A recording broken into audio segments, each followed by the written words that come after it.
At this point, about 6 million pounds are being moved straight up by sheer brute force.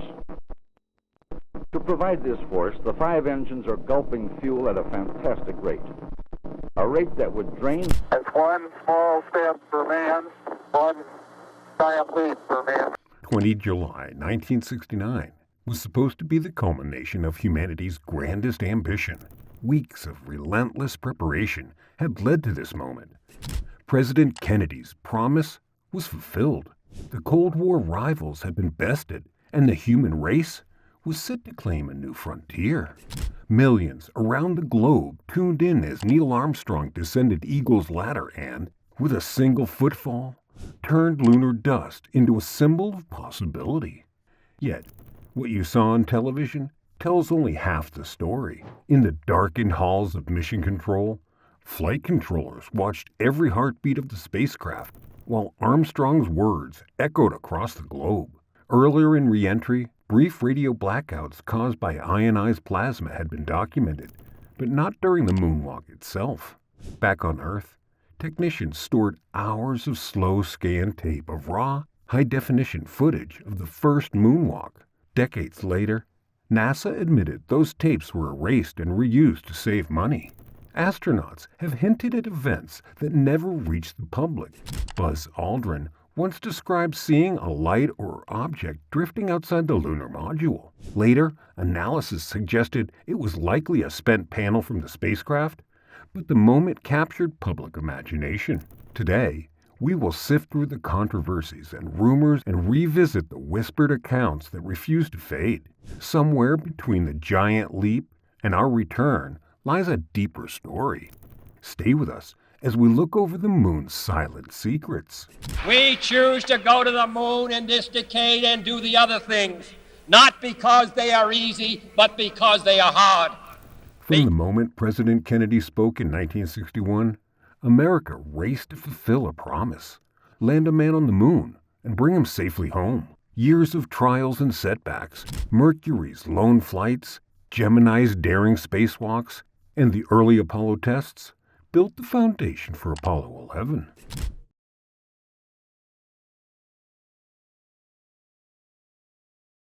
On 16 July 1969, Apollo 11 roared skyward atop a towering Saturn V rocket. Commander Neil Armstrong, Buzz Aldrin, and Michael Collins embarked on a journey that would change history. 4 days later, on 20 July, the lunar module Eagle separated from the command ship Columbia and began its descent toward the Sea of Tranquility. As Armstrong guided the module to a perfect landing, he calmly reported, "Houston, Tranquility Base here. The Eagle has landed." At 0256 UT on 21 July, Armstrong stepped onto the dusty surface, followed soon after by Aldrin. They spent nearly a full day exploring, collecting rock samples, and setting up experiments to measure the moon's environment. Far below, Collins circled overhead, alone, among the stars. Back on Earth, more than 600 million people watched breathlessly. News broadcasts panned from cheering crowds to tearful family members, all awed by a milestone few thought possible. When the astronauts returned on 24 July, they carried with them not only lunar soil, but the world's hope that anything, even walking on another world, was within reach. This triumph confirmed NASA's place in history and marked a decisive victory in the Cold War. Yet, as we celebrate that achievement, we must also ask what was left unsaid in the shadows of Mission Control. The triumph of Apollo 11 was clear, but questions soon emerged.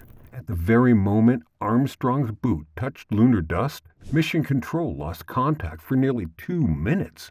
Engineers blamed ionized gas around the spacecraft, yet the silence came at the most dramatic instant imaginable. Why did the blackout begin just as history was being made? Okay, all flight controllers, go for landing. Retro. Go. Fido. Go. Guidance. Go. Capcom, we're go for landing. In the weeks that followed, technicians sifted through hours of slow scan tape, raw, high-definition footage of that first moonwalk. Decades later, NASA admitted those original tapes had been wiped and reused to cut costs. No one knows exactly what was lost, but the highest quality recordings, the ones that captured every detail on the lunar surface, are gone forever. More than 700 boxes of telemetry data from Apollo 11 through 17 simply vanished from the archives. Astronauts themselves have dropped hints of moments that never reached the public. Buzz Aldrin once spoke of a strange light drifting just beyond the lunar module's window, a glimpse so brief it was easy to dismiss. Edgar Mitchell described an eerie hush, as if something unseen lingered just out of sight. Meanwhile, official transcripts omit odd exchanges, lines cut out, and never explained. What were those words, and why were they removed? As we celebrate Apollo's courage and skill, those gaps remind us the story may be incomplete. Behind the flag planting and the triumphant words lie fragments of mystery. Let's turn our attention to those shadows, seeking answers in the silences between the transmissions. Yes, indeed. They've got the flag up now, and you can see the stars and stripes on the lunar surface. Even as NASA celebrated its triumph, skeptics were already whispering doubts. Some pointed to the American flag, seen rippling in the footage, and argued that without an atmosphere, it could not have moved. Others noted the absence of stars in the lunar sky and claimed the photos had been shot on a soundstage. A grainy image of a rock marked with a clear letter C sent online sleuths into a frenzy, convinced it was a prop left on set. Perhaps the most persistent theory is the idea that the director, Stanley Kubrick, was enlisted to film a fake moon landing in a secret studio. Theories of duplicate backgrounds, matching footprints, and identical lighting fueled the belief that Apollo was an elaborate hoax. What many wanted to know, though, was why the astronauts hadn't returned to the moon again. These stories captured the public's imagination and spread rapidly with each new book and late-night talk show. They tapped into the deeper mistrust of authority and a fascination with the unknown. Yet while conspiracy theories thrive on what feels unexplained, they often overlook simpler truths. Still, they remind us that in the absence of information, our minds will fill in the void with questions, sometimes more startling than the facts themselves. Some of the controversies have been easily explained away.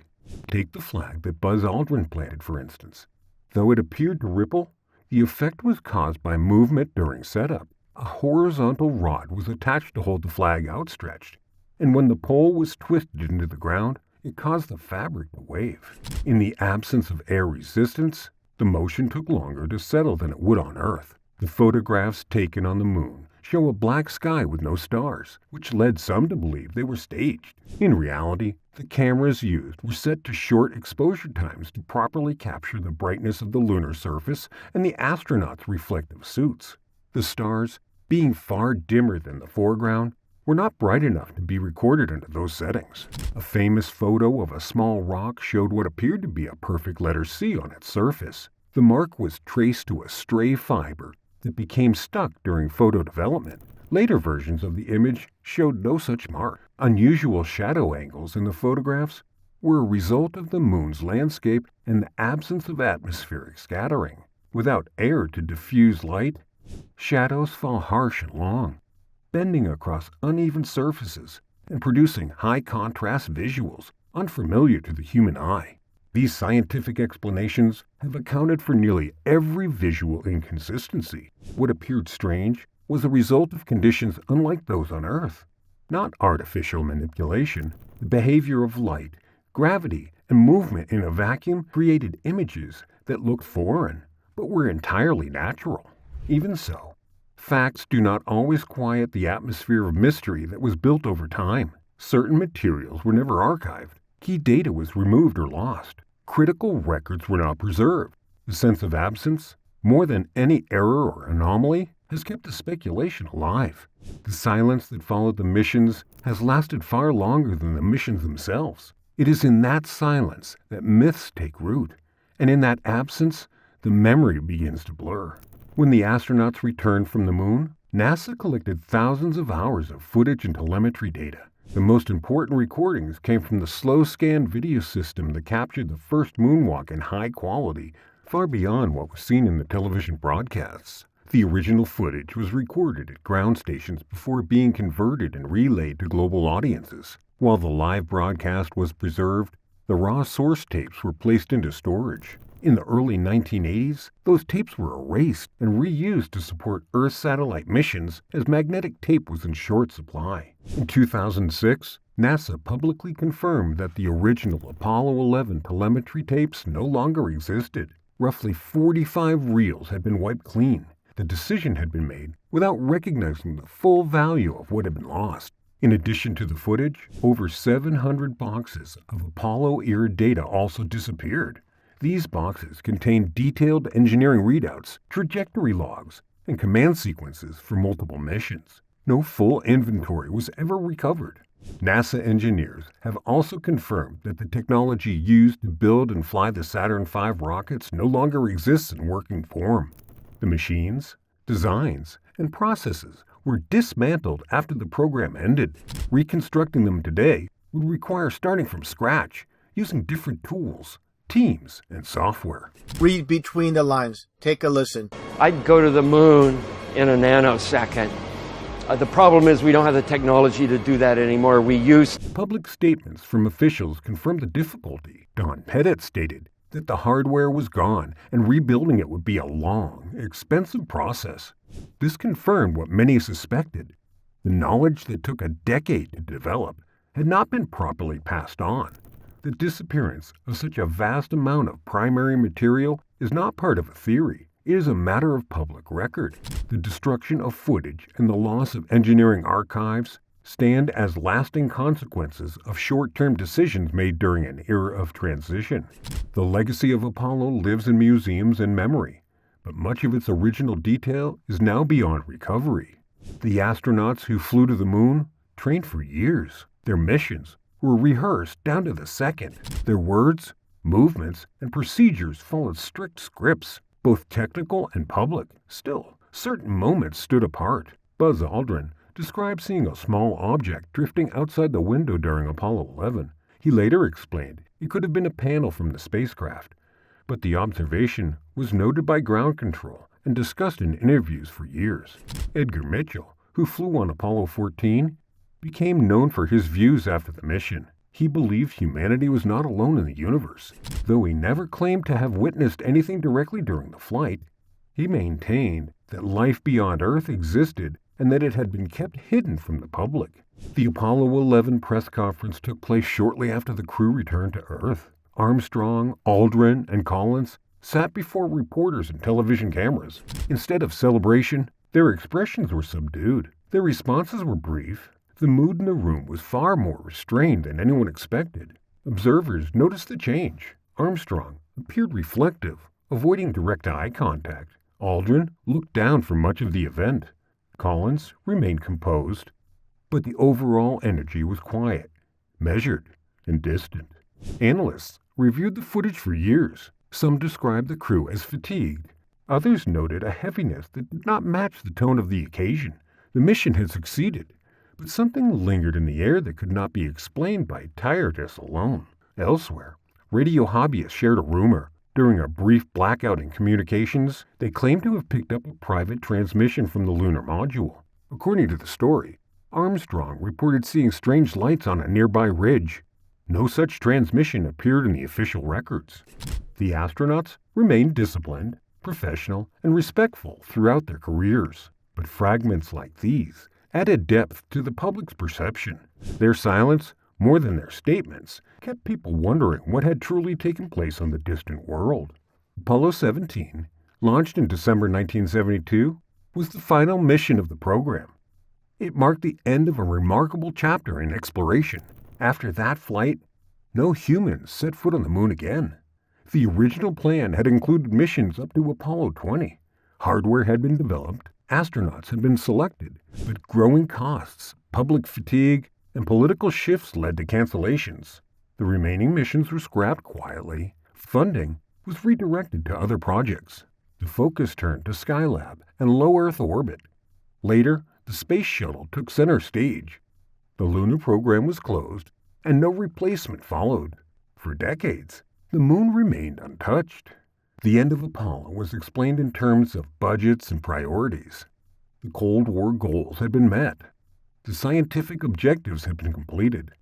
The risk no longer matched the reward. Even so, the finality felt sudden.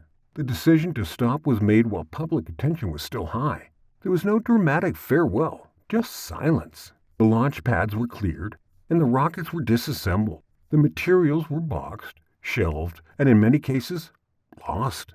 The moon, once the ultimate symbol of human achievement, became a memory. The gap between what was done and what followed became one of the most striking silences in the history of exploration. The silence is beginning to lift. NASA has launched the Artemis program, aiming to return humans to the moon for the first time in over 50 years. The mission is not just about returning, it is about staying. Plans are being developed for long-term outposts, lunar bases, and supply chains that can support future journeys beyond. Artemis 1 has already flown. Artemis 2 will send astronauts around the moon. Artemis 3 will land them on the surface. This time, the focus is on the moon's south pole, where frozen water may support life and fuel. China has established a strong presence with robotic missions. Their Chang'e program has landed, roved, and returned samples. India, too, has made history with Chandrayaan missions, becoming the first to land near the moon's south pole. Private companies are building rockets of their own. SpaceX is developing Starship, designed for deep space travel. Blue Origin and others are creating lunar landers and support vehicles. The moon has become a destination again, and not just for flags and photographs, but for infrastructure. The moon landings were real. That much has always been clear. Apollo achieved what once seemed impossible, but the years that followed told a different kind of story. The raw footage was erased, and hundreds of boxes of data quietly disappeared. Planned missions were canceled without ceremony. The silence that followed stretched on for decades. What should have marked the beginning of a new era quietly became its end. If you enjoyed this story and want more cinematic deep dives into the hidden chapters of space exploration, give this video a like and subscribe to the channel. There is more to come. Share your thoughts in the comments and tell us what stayed with you. We read everything. Thank you for watching. Until next time, keep looking up.